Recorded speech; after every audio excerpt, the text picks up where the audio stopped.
Okay. All right. Yes, it's not muted. Here we go. Now it's muted.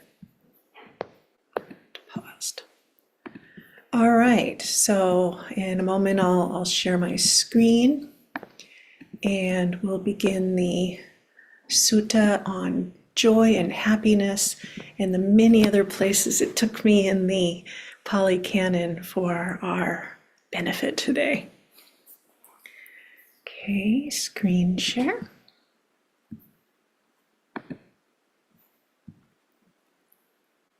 This one, share. Okay, so again, I'm not sharing directly from Sutta Central, but you can find all of these out there as well as other locations, or if you have the paper books of the Sutta collection, you'll find these in a variety of different parts of the canon. So I've compiled them into a Google Doc for our sharing today. The main subject is joy and happiness. A lot of times we talk about joy as piti, the joy of one of the enlightenment factors. And we talk about how that gets developed in meditation practice. Here we're going to step back and we're going to look at things that we can delight in that will bring up joy and happiness. It will lead to the piti of secluded meditation, but it will also just shape our minds. It will also shape our hearts in how we face, interact, and be with things as they arise. So the first sutta, the sutta that I'm using as the jumping off point, is in the Anguttara Nikaya 678. Translated here as joy and happiness. It's the Sukhasomanassutta. And sukha, I'm translating that as the happiness part. It could be joy or happiness. The somanassa is particularly a mind joy, or I also liked the translation of ease. It's an ease in the mind, kind of a calmer, steadier, bright happiness that's a mental quality. So sukha could be body, could be mind. It's what is pleasant, happy. Somanassa is definitely a mental quality. So here is a slightly modified translation based on Bhante Sujato's translation. Practitioners. When one has 6 things, they're full of joy and happiness in the present life, and they have laid the groundwork for ending the defilements. So I love that, here we're really talking about the goal of our practice, the ending of defilements, nibbana. And they're talking about a path here that has joy and happiness within it as the carrier. This is something that's been really alive for me lately of how happiness can be as we are navigating everything, that happiness quality that stems out of our practice is nourished, and it doesn't deflate just because of dukkha in the world or in our bodies. There's still this somanassa, mental quality of happiness that's possible. So what's 6? It's when a practitioner delights in the Dhamma, development, our practice, giving up, seclusion, kindness, and non-proliferation. So during not this last retreat, but the one I'd done before of a week, I used the sutta quite a bit, and I looked at these 6 things, particularly the last one about non-proliferation. But I'm going to go top down today. We may not get through all of these today. We might carry this over. We'll see. I have 30 pages here and only 60 minutes. Also, please today feel free as we go along, if there's a question or kind of how does something fit and you want to bring that out, please, you can type it into the chat ideally. You can raise your hand as well, but I'll take either one, at the right pause moment. So I'm very interested in how this is landing for you or any questions that come up. Okay, so these 6, and I've listed them here, and I've got the Pali, Dhamma Ramo Hoti, Bhavana Ramo Hoti, etc. And you can see in each of these is this Ramo Hoti. The Hoti is this, it's to be or to exist. It's kind of the quality and the directedness, the this, the now this, it's a being verb. So how are we? And how we are is Rama, delighting, enjoying. So Bhante Sujato enjoys the Dhamma development, etc. And I like that term delight. It's like this lighting up, the sparkle and the happiness that comes from touching into these 6 things. And here is the list: Dhamma, which teachings of the Buddha or the truth, the way things are. Bhavana, and this is our application of our developing. So it's our practice. It can be meditation, but it's really the full development, the cultivation of our mind, of our heart.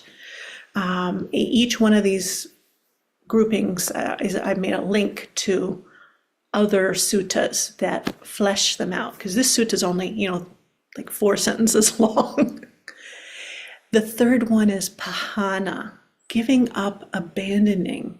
And isn't that interesting? That's not a worldly kind of norm of, I want to delight in giving up and abandoning. So this has got to have kind of a different bent to it than the worldly ways of pursuing happiness and joy. The fourth, paviveka, solitude or seclusion. And this is going back to for the purpose of our bhavana and also for the purpose of ease. The fifth one I love, abhyapaja, and we'll come to see that that's a quality that the Buddha thought about a lot, a kindness of heart. And then the sixth one, which I spent a lot of time with during my retreat, was nipapansha. It's just such a wonderful word. And this is, I used it free from obsession, non-proliferating. So the mind isn't just going out, as we're kind of conditioned by society and smartphones and just the pace of things to be like this with our mind.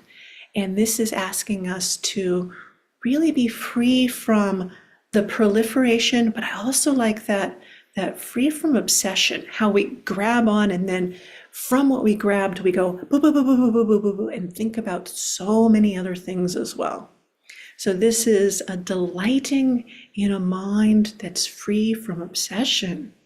Now that's, from my experience, and limited though it is already showing me a different kind of happiness that is in the settling. And we can do whole sessions on just how do we work with that? How do we think about not thinking? How do we body not thinking? So perhaps another time we'll focus exclusively on that one.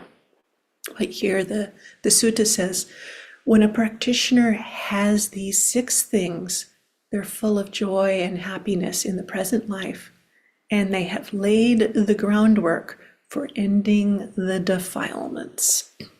So I'm on board. Let's do this. Okay, so the first one, Dhamma. Here's the kind of the collection that I put together here. Got a few suttas on Dhamma, one on Bhavana with some similes, one on each of the other ones, and then specifically about Sukha and Somanassa itself, which we definitely won't get to today.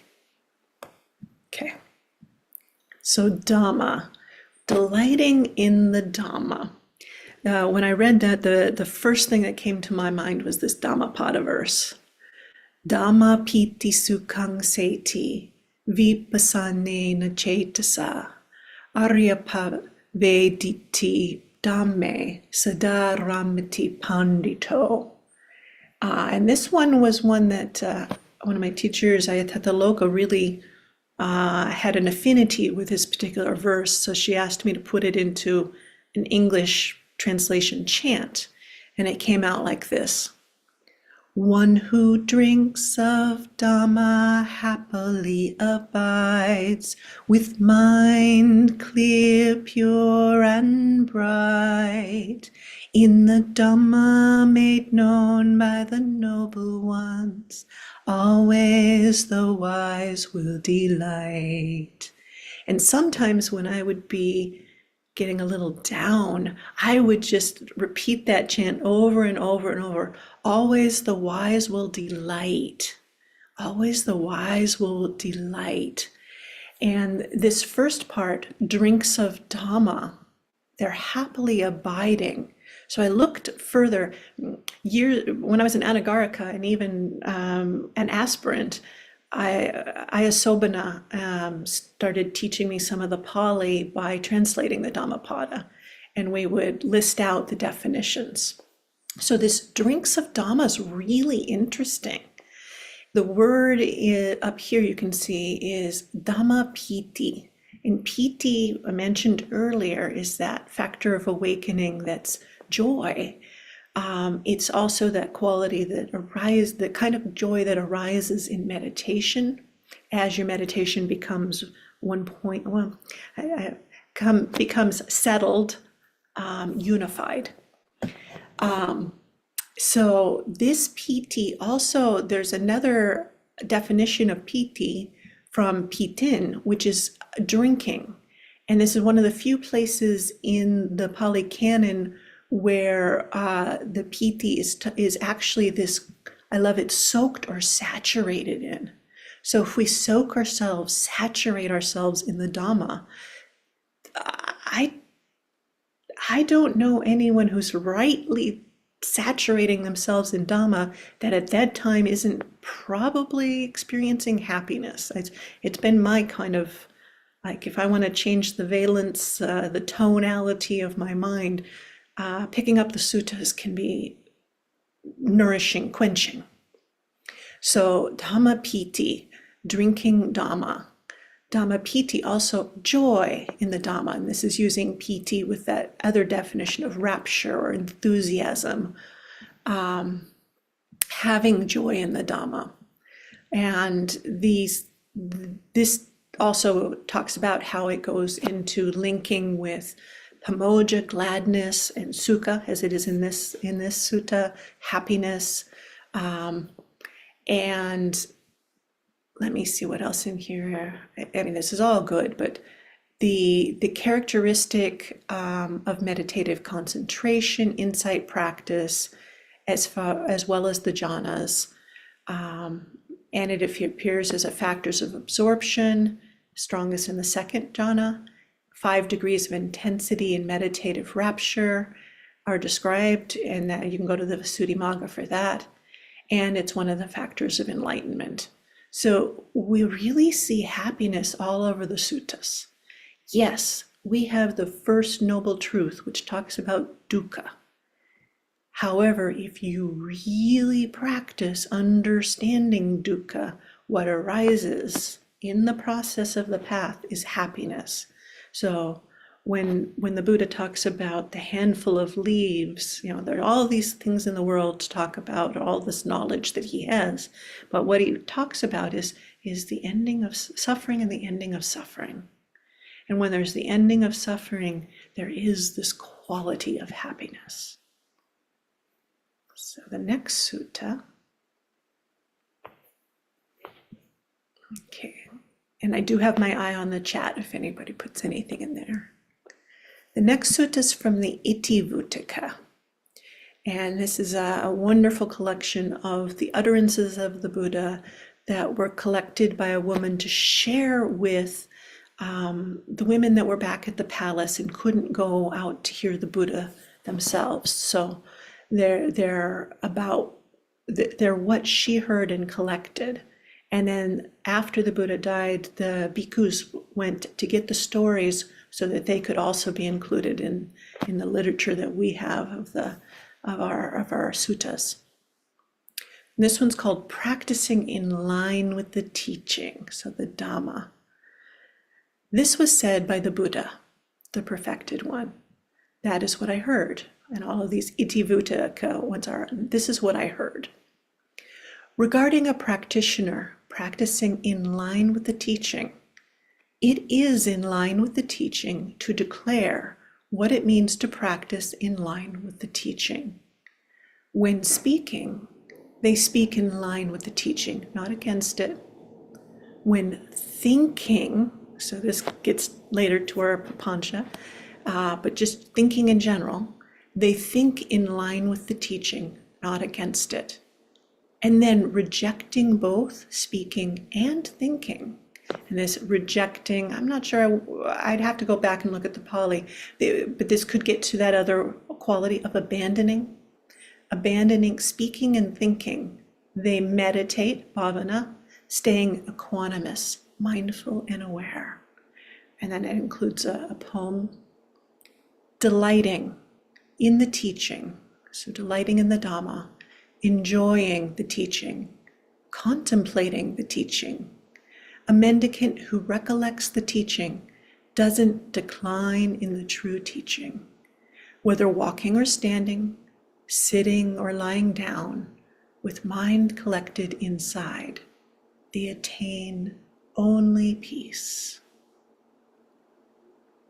Delighting in the teaching, enjoying the teaching, contemplating the teaching, a mendicant who recollects the teaching doesn't decline in the true teaching.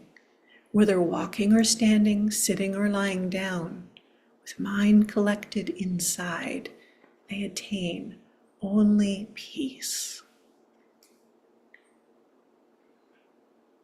I almost feel like we could just stop there and meditate. But we'll go on. We'll go on to a time that Mahapajapati Bhikkhuni, Mahapajapati Venerable, went to the Buddha and asked for a teaching to be able to go and reflect and practice. And the Buddha basically said to her, let me give you some guidelines for ascertaining, is this Dhamma or is this not Dhamma? Is this aligned with my teachings and the practice that we're doing, or not in line with that? And so this is the list. I did not put the sutta number down. I will look that up and add it. This translation I got from the Bhavana chant book. As for the qualities of which you, Gotami, that's Mahapajapati Gotami Bhikkhuni, may know, these qualities lead to dispassion, not to passion, to being unfettered, not to being fettered. So he's telling her to look in and see, are these qualities that I am cultivating now, do they lead to dispassion? Do they lead to being unfettered, or to the opposite?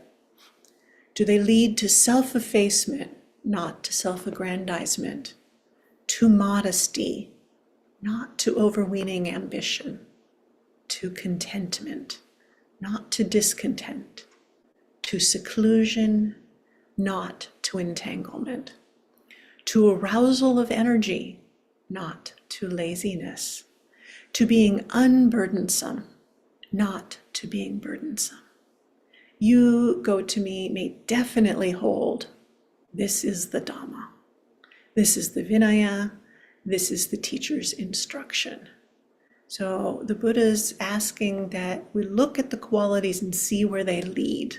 Now, this was a teaching he gave to Rahula, his son, also, of look at how is it before you do an act, how is it when you are doing it, how is it after? So this investigation, which is another factor that we're developing. So we can kind of hold it up and say, this is Dhamma. It's leading to the wholesome. This is a Dhamma. The prefix of a, not. This is not Dhamma because it's leading to self-aggrandizement, ambition, discontent, entanglement, and laziness. If I see those are the things being cultivated, no, that's not the path of Dhamma. And I'll close the Dhamma section out with Majjhima 14, and this is just one paragraph from a very wonderful sutta on the shorter discourse on the mass of suffering, dukkha. And the Buddha is saying here to Mahanama is who he's speaking to in this sutta. Before my awakening, when I was still unawakened but intent on awakening, I too clearly saw with right wisdom that sensual pleasures give little gratification and much suffering and distress, and they are all the more full of drawbacks. So he's mentally got it. Yeah, this is sensual pleasures are not really the happiness that is really my destination. They lead to suffering and distress and have drawbacks. They do give some gratification, but it's not a lasting kind of abiding happiness. And then he continues, but so long as I didn't achieve the rapture and bliss, and this is the Sukhapiti, that are apart from sensual pleasures and unskillful qualities, or something even more peaceful than that, like Nibbana, I didn't announce that I would not return to sensual pleasures. So he was saying, hey, until I had a higher happiness, I wasn't going to say, oh, no, I'm not going to slip back into sensual pleasures as my go-to, because the way that we're conditioned, we are going to go after what we think, diluted or not, happiness will give, what will give happiness. So he says, I didn't tell everyone that I was not going to go back to sensual pleasures until I had these higher happinesses that come out of the practice. But, this is what he says, but when I did achieve that rapture and bliss, or something more peaceful than that, then I announced that I would not return to sensual pleasures. And this goes back to the sutta where it was talking about, that it's proper to declare what the practice is when it's in line with the teaching. So here he is saying that at that time I was able to announce, I'm not going back to sensual pleasures. There's a stock phrase about when one reaches enlightenment that what was done, what needed to be done has been done. And so not going back to something that's less. We can also see in this collection of suttas about the Dhamma that it leans us already toward that second one, bhavana, our cultivation, our practice, our meditation. So the next sutta, there might be a couple, is on bhavana, committed to development. I like that translation, committed to development. So it's aligning our practice. And in this sutta, we come to learn what are the things that we can focus on and practice that are dhammic, that are the forward-leading kind.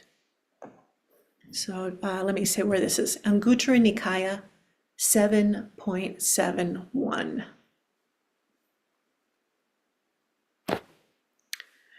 Practitioners. When a practitioner is not committed to development, they might wish, if only my mind were freed from the defilements by not grasping. So it kind of goes back to that Majjhima 14, where in that sutta, Mahanama was saying, hey, I get it that I want to not be grasping, but I keep grasping. And so here, the Buddha is saying, practitioners, when you say, if only my mind were freed from the defilements by not grasping, and even so, their mind is not freed from the defilements by not grasping. Why is that? You should say, it's because they're undeveloped. Undeveloped in what? And so these are the things that if we don't develop them, then of course we're going to still be caught within the defilements. Of course we're still going to be grasping. And the things undeveloped in what? The 4 kinds of mindfulness meditation, the 4 right efforts, the 4 bases of psychic power, the 5 faculties, the 5 powers, the 7 awakening factors, and the Noble Eightfold Path. And I'm not going to, break all of those out because we've covered some of those and we'll definitely cover more of these during the course of this sutta series. But you probably have heard these words before. So when you want some Dhamma delight, go back and look them up. And then in the sutta, he gives the simile of the chicken sitting on eggs. And I'm not going to read it in its entirety. I'm going to give you the highlights. So basically, you've got a chicken who's laid some eggs. They've been fertilized. They're there in the nest. And they say, oh, if only my chicks could break out of the shell with their claws and beak and hatch safely. But they didn't sit on the nest. They didn't keep those eggs warm. They didn't turn the eggs at the appropriate time. They weren't properly tending, practicing, cultivating those eggs. Still, those little chicks in those eggs can't break out and hatch safely. And why is that? Because that hen has not sat on them to keep them warm and incubated. And then he goes on to say, this is the same for our practitioners. If we say, oh, if only my mind were freed from the defilements by not grasping, but we don't develop those factors, the mindfulness meditation and all of the rest, the Eightfold Path, then we are not practicing the Dhamma and it's not developed. Bhavana is a development. There's another 2 similes. One of them in here is the simile of the carpenter's adze.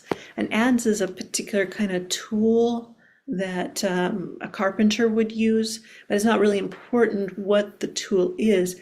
It has a wooden handle in this day and age that the sutta was written in. It has a wooden handle. I think the good ones still do, but that's aside. And that wooden handle, suppose a carpenter or their apprentice sees that the marks of their fingers and thumbs on the handle of the adze, and they don't know how much of that handle was worn away that day or yesterday or some previous day. They just know that it's been worn away. So it's the same for us in our practice, that we're committed to the development of the heart, this wholesome happiness, this putting down the defilements, but we don't know how many of the defilements are worn away in today, together rejoicing in the Dhamma, or in your meditation practice that you may have already done today or might do later, in the way that you practice the Eightfold Path today. We don't know how much of the defilements in us are worn away today, or we wore away yesterday, or how much, but over time we can see that they've been worn away.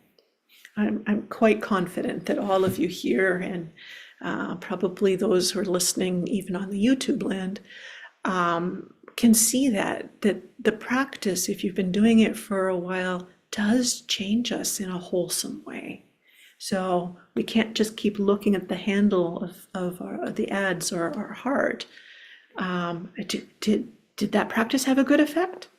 I mean, definitely do check, but it's a gradual path. So bhavana is not a one-time thing. It's a way of life. Okay, great. We're doing all right with time. I don't see any questions on these two. So I'm going to move, oops, wait, there is something in the chat. Kujatara was the one who conveyed this. Oh, yes, that's wonderful. Thank you. Kujatara was the one who conveyed the Itivutika, and I think we've got another one from the Itivutika. So you know what? I actually just want to add her to my list of rememberings and rejoicings. I have so much gratitude to the Buddha and to the monastic disciples, but Kujatra, I have a lot of gratitude to her too for making sure that this teaching was passed on to us. Okay, so Pahana. Pahana is translated as giving up or abandoning. And this is a quality of like, if we give up the right things, it's really forward leading.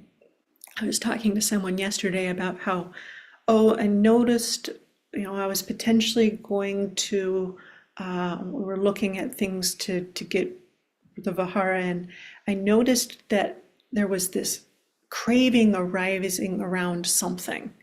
And I was like, you know what? I'm going to give up getting that for the Vihara right now, because the quality that's cultivated at this moment isn't one I want to cultivate. So we can do it in these little ways. And I'm not saying that later, that item didn't come to the Vihara and wasn't used, but I could see the quality in my mind. And it's like, no, I'm not going to feed that.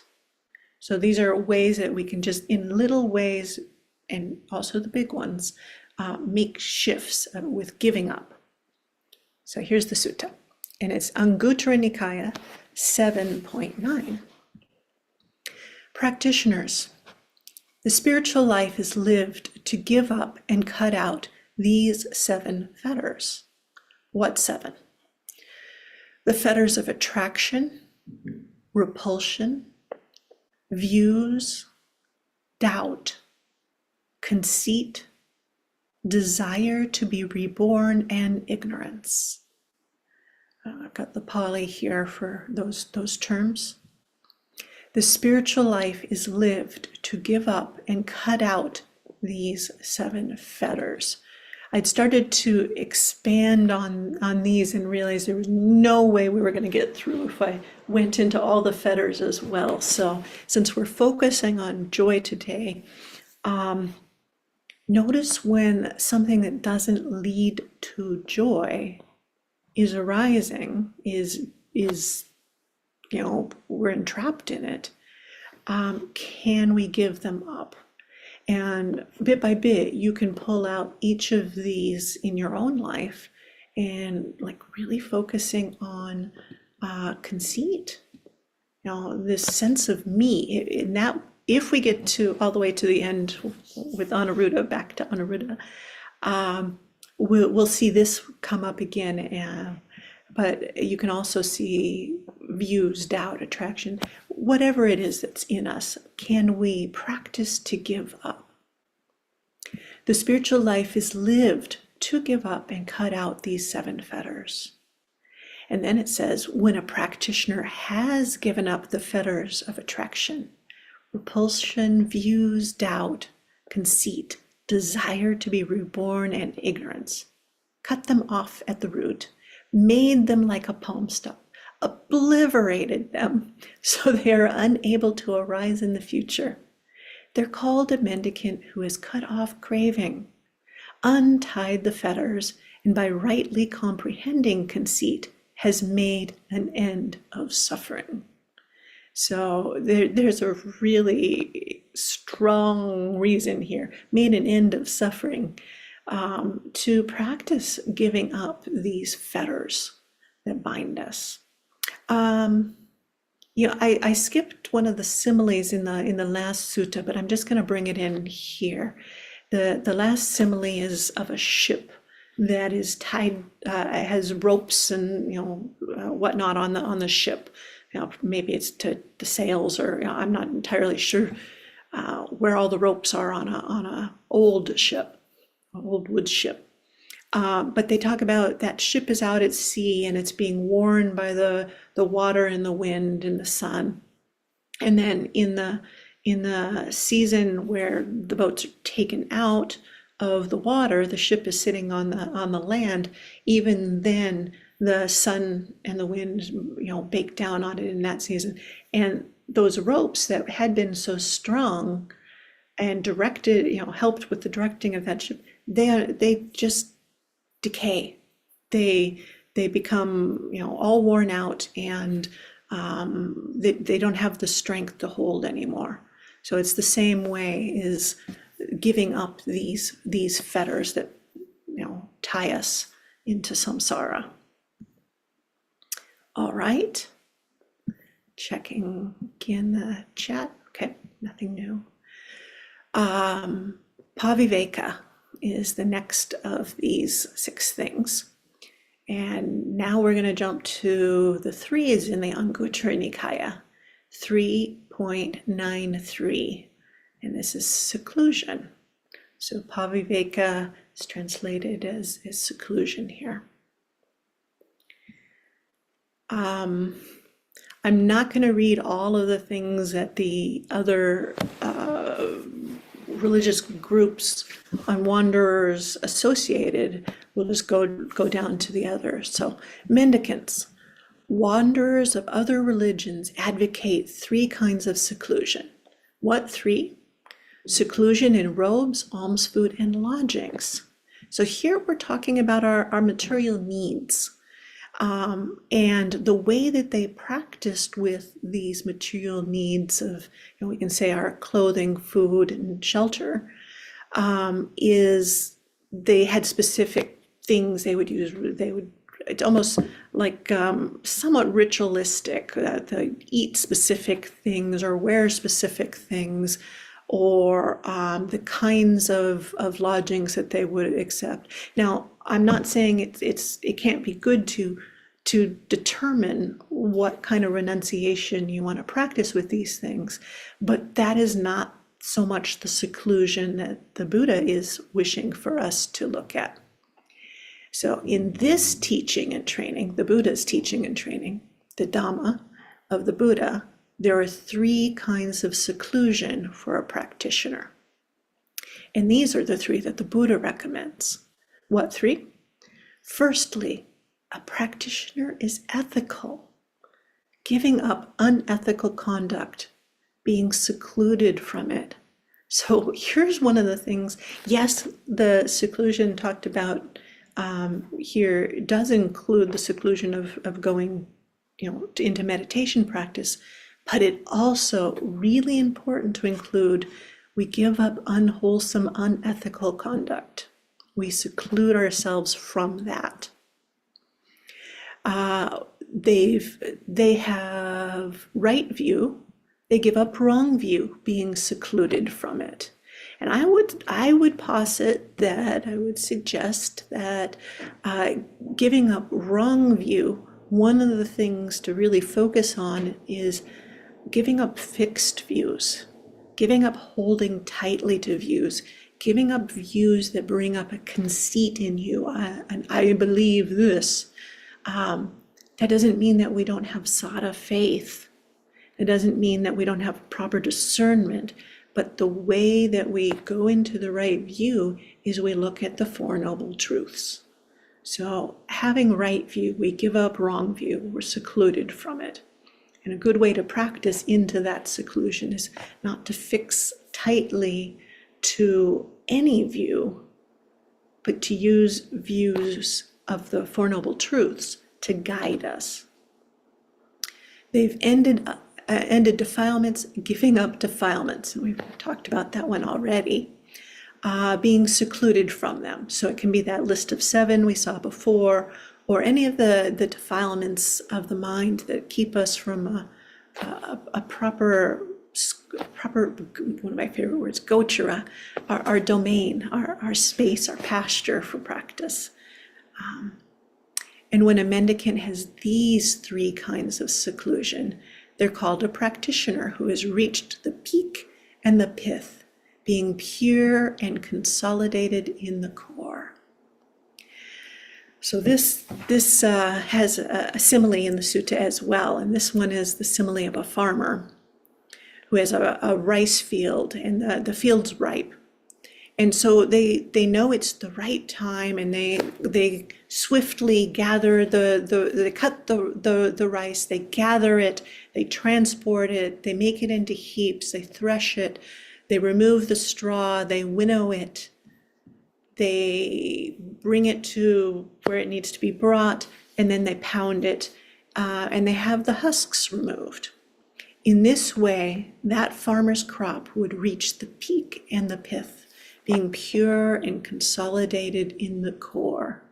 And this simile, I wasn't quite sure what to make of it, but then I have farmers in my family history, and I've seen, out in the fields, there's kind of this directedness, as you bring down the field, you pull it together, you get it onto the truck, and there's kind of this really smooth, practiced, easeful way of moving things. It's hard work, but they're really attentive to the task. And then they take these wonderful breaks, but here we're talking about the swiftness to get it to the peak. And there is a prime point. You don't want things to lay out on the field too long. If they need to dry out, there's a particular period, so it's all this right timing and a quality of attention and a consistency to go through the steps that are going to actually bring this crop to its peak. In the same way, when a mendicant is ethical, giving up unethical conduct, being secluded from it, when they have right view, giving up wrong view, being secluded from it, when they've ended defilements, giving up defilements, being secluded from them, they're called a mendicant who has reached the peak and the pith, being pure and consolidated in the core. Okay, so this is our practice here of delighting in seclusion. So it's a continuous, what is the seclusion we're going for? It is the seclusion of meditation. It's also the seclusion from things that are unwholesome. Let's see. Okay, we're gonna get to them. This next one, I just love this. Pun may be intended, I'm not sure. And we're again back into the Itivutika. So this is Abhayapajara, and here. This is, I just was confused a moment because I'm seeing thoughts as the sutta, but I remember why.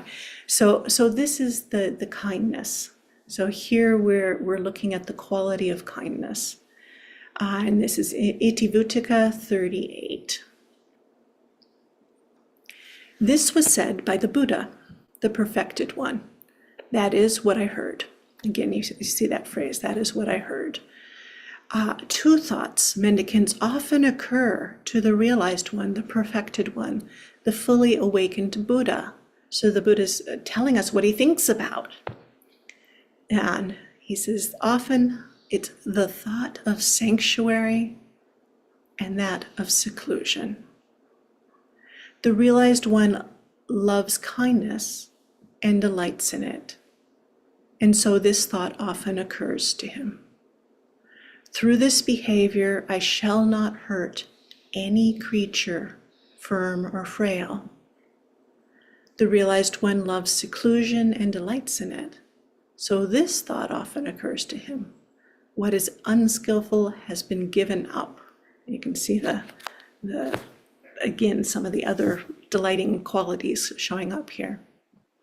So mendicants, you too should love kindness and delight in it.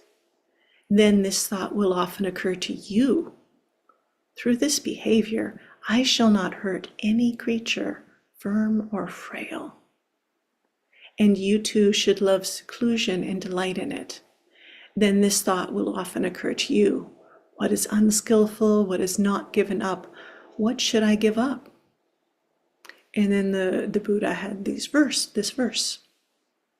Two thoughts occurred to him, the realized one, the bearer of the unbearable. First mentioned was thought of sanctuary. And sanctuary here is that kind place. And then the second made clear was seclusion. Dispeller of darkness, the great seer has crossed over. They attained the master, the undefiled. In the midst of it all, he is freed in the ending of craving. That sage bears his final body. He is disposed of Mara. That's a giving up.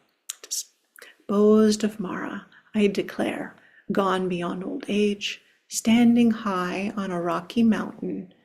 You can see the people all around. In just the same way, the all-seer, so intelligent, having ascended the temple of truth, rid of sorrow, looks upon the people swamped with sorrow, oppressed by rebirth and old age. This too is a matter that was spoken by the Blessed One. That is what I heard. So this quality, there's the seclusion, but the other one is this quality of abhaya, and that's that kindness, really focusing our thoughts on kindness and seclusion. I've been working with this, and it is an amazingly, I'm not even quite sure. I was going to say generative. That's an appropriate word. Nourishing. The kindness and seclusion, that balance, gives me the energy to move through the day.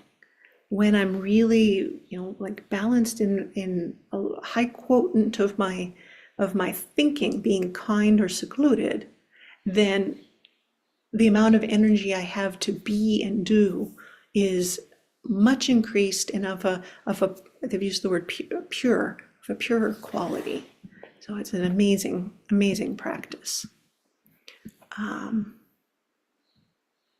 Who was the translator of the Itivutika? That is a really good question, and I'm going to divert for just a moment. I think this was Bhante Sujato. Yes.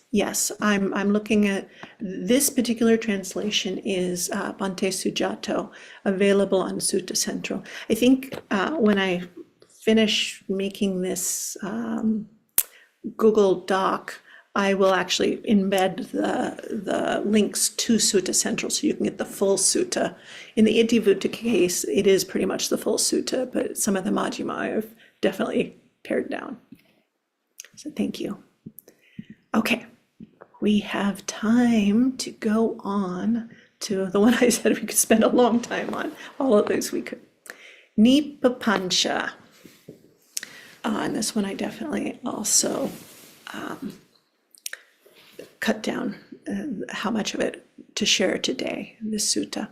But Nipapancha is, I'd said it's kind of a moving away from obsession, an obsessive thinking, from the qualities of diffuseness, so that I'm bringing my mind to particular, it's directed, it's not scattered. So papancha often would be scattered and proliferating.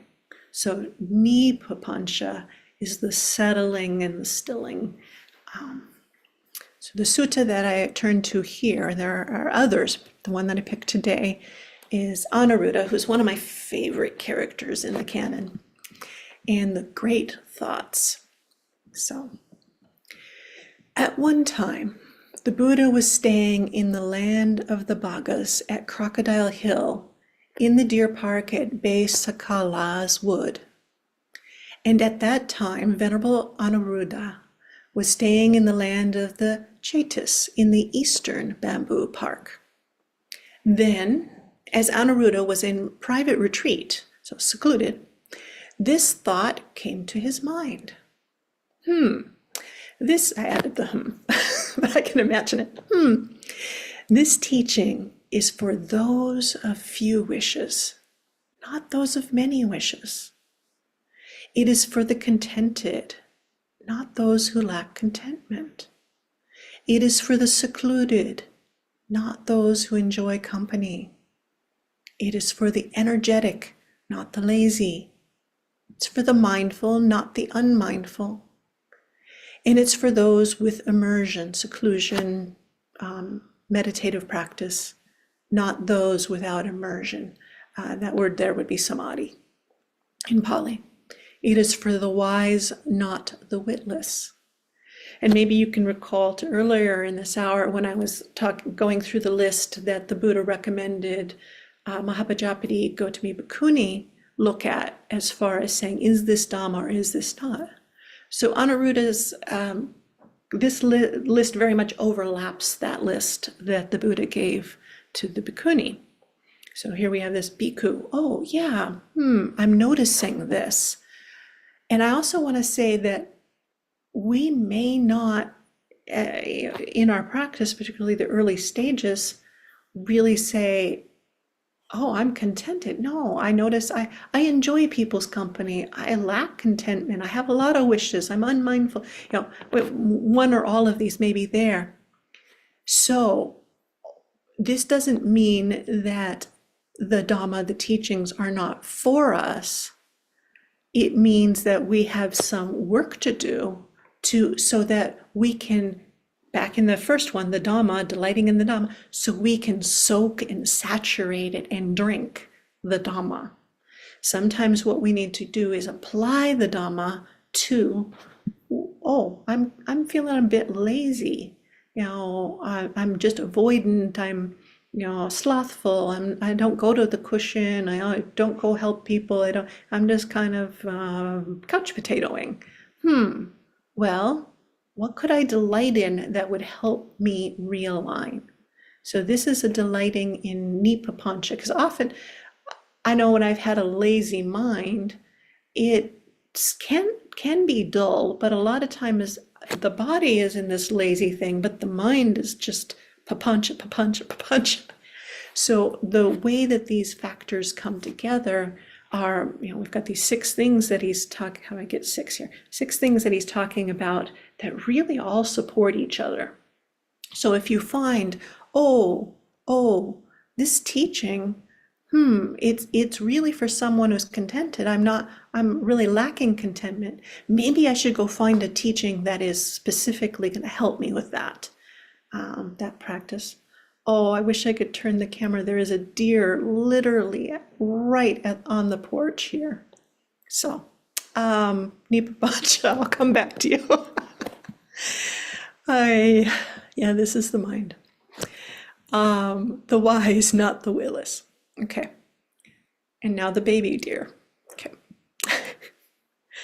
Then the Buddha knew what Anuruddha was thinking, and as easily as a strong person would extend or contract their arm, he vanished from the deer park, at the Besakala's wood in the land of the Bhagas, and reappeared in front of Anuruddha in the eastern bamboo park, in the land of the Chetas, and sat on the seat spread out. Anuruddha bowed to the Buddha and sat down to one side. So the Buddha said, good, Anuruddha, it's good that you reflect on these thoughts. And he repeats the thoughts that Anuruddha had just had. And then he says, well then, Anuruddha, so yes, you've gotten to this stage, and now you should also reflect on the following 8 thoughts. And these are the 8 thoughts of a great practitioner. This teaching is for those who don't enjoy proliferating and don't like to proliferate, not for those who enjoy proliferating and like to proliferate. And I put the Pali here. It's, again, Nipapancha Ratino. And that Ratino is the delighting, enjoying the Nipapancha, non-proliferation.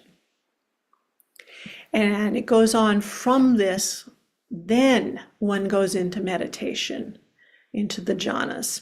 So for those who are saying, I can't get there, well, we've got all of these qualities we can contemplate and cultivate that will help us and support us in getting to the jhanas.